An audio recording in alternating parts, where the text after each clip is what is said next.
그런데 어제 13시간 동안이나 이어진 박범계 후보자 청문회에서 윤석열 총장과의 관계 설정 발언도 여러 해석이 나오고 있습니다. 박 후보자의 첫 번째 목소리 들어보겠습니다. 조국 장관님 또 추미애 장관님을 통해서 이루어진 인사 여러 차례 있었습니다. 그 인사의 대원칙들이 비교적 저는 찬성했고 이 자리에서도 그 점을 높이 평가한 바 있습니다. 현임 전임 장관님들께서 이어왔던 그런 인사의 대원칙을 존중하고 더 가다듬겠다라는 말씀을 드리겠습니다. 이현정 의원님. 네. 저희 화면에 잘 표현이 된 것 같은데 결국 전직 법무부 장관의 인사원칙을 존중하겠다는 건 윤 총장에 대한 통제 기준을 좀 이어가겠다는 겁니까? 일단 이 검찰 인사가 사실은 이제 추미애 장관이 들어와서 형사 공판부를 우대하겠다. 그리고 이제 그동안 특수부 위주로 된 검찰 조직을 어떤 면에서 보면 인사 자체를 상당히 공평하게 하겠다. 이렇게 이야기하는 건 저는 동의합니다. 예. 왜냐하면 검찰 인사가 사실 그동안 굉장히 특수부가 너무 우대를 받았기 때문에 실력이 있음에도 불구하고 인사상 불이익을 받은 것들이 많았거든요. 그런 측면에서 그런 기준을 유지한다는 것은 동의할 수는 있어요. 그러나 문제는 뭐냐 하면 살아있는 권력에 대해서 수사를 벌이는 검사들에 대해서 좌천을 한다든지 불이익을 준다든지 그거는 안 되는 거거든요.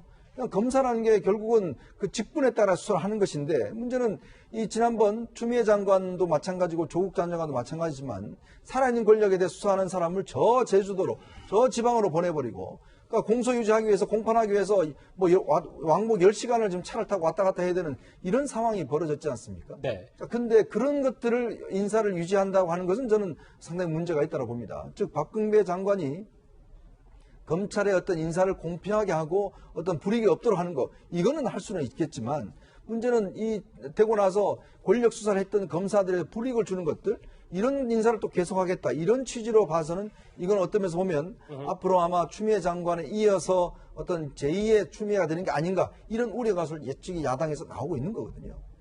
그리고 박범계 후보자가 윤석열 총장과의 관계에 대해서도 특별한 친분이 없다 이렇게 선을 긋기도 했습니다. 윤석열은 문재인 정부의 검찰총장이다. 그게 무슨 뜻이죠? 지난 1년 내내 추미애 장관이 윤석열 찍어내기를 할 때 가만히 계셨잖아요. 지금은 문재인 정부고요. 총장도 지금 총장으로 계시니까 그걸 더 합치면 문재인 정부의 총장이다 아니겠습니까? 우리 윤석열 총장하고 형 동생하는 사이잖아요. 우리 후보자께서. 사적인 관계는 없습니다. 너무나 우리 윤석열 총장을 사랑하는 어려움이 느낄 때 선택적 성명을 생각합니다. 그것도 선택적 의심 아니십니까? 과거에는 안 그러셨지 않습니까? 과거에는 저에 대해서 안 그러셨지 않습니까? 제가 본 그 워딩을 좀, 그 말을 읽어보면 너무나 우리 윤석열 총장을 잘 아는 본 의원이 느낄 때라고 질문을 했었는데 어제 청문회 자리에서는 사적인 관계는 없습니다라고 얘기를 했거든요. 이걸 저희가 좀 어떻게 해석하면 되는 겁니까? 뭐 청문회는 이제 그 위정을 해도요 처벌 조항이 없습니다. 위정이 벌을 받기로 한다는 명세 이런 게 없어요. 근데 저는 저거는 이게 명백한 위정으로 봅니다. 왜냐하면 이게 제가 세 가지 근거만 들면 설마 위증이겠습니까? 말씀해 보시죠. 사적인 관계 없다 했잖아요. 자, 그 다음에 첫째 23기 연수원 동기입니다. 예. 옛날에는 연수원생이 몇십 명 안 돼요. 예. 대부분 나이에 따라 형동생합니다. 옛날에 이용구 차관도 윤석열 총장 보고 사석에서는 형이라 합니다. 조국 형 할 때 연수원 동기고 그 다음에 두 번째 2013년에 보십시오. 국정원 댓글 수사할 때 그때 얼마나 이게 그 번개하고 하면서 형을 의인이라고 칭하는 현실이 너무 슬프다. 이렇게 형 아우 했지 않습니까? 2013년에. 그리고 이제 또 하나 보면 이번에 중앙지검장하고 총장 될 때 청문했죠. 그때 박범계 의원이 뭐라 했냐면 가장 촛불 정신을 잘 구현하는 분이다. 이렇게 극찬을 했습니다. 그때까지는. 근데 갑자기 윤석열 총장이 권력 수사하니까 이제 선택적 정의냐 이렇게 하는 거 저는 지금 와서 사적 관계가 전혀 없다. 아무리 이게 정치가 있어도 너무 인간관계까지 그렇게 하는 거는 좀 이게 서글픈 생각이 듭니다. 서 변호사님, 제가 박범계 후보자 입장에 서보면 뭐 사적인 관계가 어쨌든 지금은 이제 현직 법무부 장관이 될 수도 있는 나고 검찰총장의 관계가 좀 중요하기 때문에 일단 저기서는 사적인 관계가 없다라고 선을 긋는 게 오히려 공식석상에선 맞는 건 아닐까요? 아니, 이렇게 답을 해야죠. 사적으로는 이게 형동생하고 친한 사이지만 예. 공과 사는 구별해야 되고 따라서 공적으로는 이게 법과 원칙에 따라 처리하겠다. 이렇게 말하는 게 맞죠. 알겠습니다. 박상현 대변인. 그런데 조국 전 장관, 추미애 장관과는 조금 윤 총장과의 관계 설정이 다를 수가 있다는 게 느껴진 부분이 이 부분이거든요. 인사를 함께 있어서 총장과의 의견을 들어야 된다. 어쨌든 대통령이 문재인 정부의 검찰총장이다, 윤 총장. 이렇게 얘기한 것과 윤 총장의 관계 설정, 박범계 후보자의 머릿속에 좀 연관이 있는 겁니까? 네, 저는 그렇다고 생각합니다. 그래서 이제 추미애 장관이 앞에서 하던 그 인사의 원칙, 그러니까 원칙적인 부분에서 공판, 그다음에 인사 이런 쪽의 검사들을 좀 우대하겠다, 이런 원칙들은 지킬 것 같고요.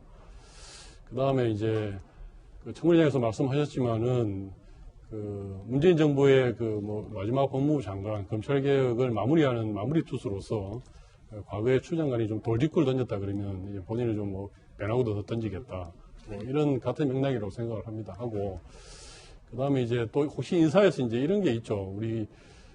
제가 이제 지역구가 부산입니다. 예. 지방이죠.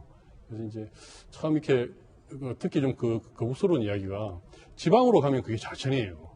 근데 이제 이것도 이게 좀 굳어진 관행인지 모르겠습니다만은, 그건 좀 바뀌어야 되겠다 생각을 합니다. 과거 윤석열 총장과 가까웠던 이런 검사들도 지방에서 열심히 잘 생활하는 사람도 많이 있습니다. 예, 그래서 이제 꼭 지방으로 가서 그게 좌천이다 이렇게 보면 안 될 것 같고요. 그 다음에 이제 아무래도 같은 연수원에 같이 공부를 하고, 이렇게 사적으로 관계없다는 사적으로 자주 만나서 술 먹고 이렇게 같이 노는 이런 사이는 아니라는 뜻이겠죠. 예, 그리고 이해관계가 얽힌 게 없다는 뜻이고, 예.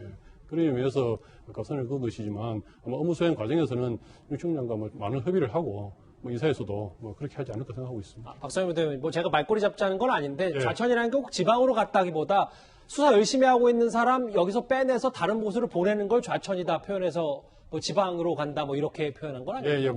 그런 저 예를 하는데 이제 지방 사람들의 감수성이라는 것도 있다. 이런 말씀 드리고 싶습니다. 예. 네. 일단 박범계 후보자가 윤 총장과의 관계 설정이 전임 법무부 장관과는 좀 달라질 것 같다. 그래서일까요? 그동안 여당이 때릴수록 대선 지지율이 올랐던 윤석열 총장이었는데 최근 주춤합니다. 저희가 여론조사 하나를 좀 준비했습니다. 이준석 의원님. 제가 오차범위 내에 일단 생략하고 이재명 26, 윤석열 14, 이낙연 14. 글쎄요, 1, 2위를 좀 다퉜던 윤석열 총장의 지지율이 일단 이재명 지사와는 좀 차이가 난다. 사실 이게 좀 정상적이라는 표현도 할 수 있겠습니다만 이걸 좀 어떻게 저희가 해석을 좀 해야 될까요? 사실 언론의 주목도라는 것이 이제 공고한 지지율로 유지되기 위해 가지고는 결국에는 이슈를 타면서 인지도 높이는 것과 더불어 가지고 결국 대선 후보가 되려면 비전을 이제 보여줘야 되는 거거든요. 윤석열 총장이 지금 7월까지는 본인이 만약 총장직을 유지한다고 한다면은 그 기간이 제한되게 되는 것이기 때문에 상당히 좀 불리한 위치에 놓인 건 맞습니다. 예. 하지만 지금 윤석열 총장이 담임하게 될 영역에 보면은 이번 정권이 진짜 아프게 생각하는 원전 수사라든지 울산 수사라든지 이런 것들이 앞으로 다가올 겁니다. 이것이 아까 얘기했던 이유로 공수처에 이첩되지 않는다면은 검찰에서 결과를 낼 텐데 제가 봤을 때는요 지금까지 원전 수사나 아니면은 그런 어떤 울산 선거라든지 아니면 권력형 비리에 대한 수사들에 대해 가지고 건드리기만 하면 여권의 모든 가수들이 나와서 춤을 추거든요. 그렇기 때문에 저는 분명히 이번에도 수사를 하면은 또다시 이제 여권에 우리가 익숙한 인물들 법사위에 3인방 있지 않습니까? 나와가지고 5만 가지 얘기 다 할 겁니다. 공격하면서. 그러면 다시 윤석열 총장에게 언론에나 아니면 여론의 주목도가 쏠릴 것이기 때문에 크게 걱정할 사안은 아니다. 저는 이렇게 보는 것이고 예. 저는 이제 박범계 의원이 결국에는 추미애 장관과 조국 장관의 지금까지의 검찰 개혁에서의 어떤 실패했던 모습들을 답습하지 않기 위해서 이제 새로운 모습을 보여준다고 생각했는데 이제 청문회에서 했던 일성이 뭐냐면은 마무리 투수가 되겠다 이랬거든요. 예. 지금까지 윤석열 총장과 한동훈 검사에게 거의 10대 0으로 깨지고 있는데 뭘 마무리하겠다는 겁니까? 야구에서 마무리 투수는 예. 이기고 있을 때 1, 2점 막으러 나오는 사람이에요. 본인의 역할은 검찰 구역의 이제 측면에 있어가지고는 회전 처리 투수에 가깝다라는 걸 인지하고 본인이 다른 법무부의 과제들, 예를 들어 추미애 장관이 지금까지 윤석열 총장이 싸우면서 관리하지 못했던 방역 문제라든지 이런 것들 좀 관리하면서 마무리하는 게 어떤가 그런 생각을 해봅니다. 그러니까 이준석 의원님 말씀은 어쨌든 다시 권력 겨냥한 수사가 정권 겨냥한 수사가 다시 이어지면 윤 총장 지지율이 본인이 정치를 한다고 했든 안 한다고 했든 그와 상관없이 다시 올라간다 이렇게 보시는 거군요. 건드리는 순간요. 아까 말했던 3인방 김종민, 김용민, 김남국 이런 분들 나와가지고 한 대씩 때리실 겁니다. 또 이제. 알겠습니다. 일단 오늘 이 대통령 지지율, 차기 대통령 후보 지지율은 일단 5% 이상이 되는 지지율을 얻은 인물들만 저희가 한 장에 모아봤습니다.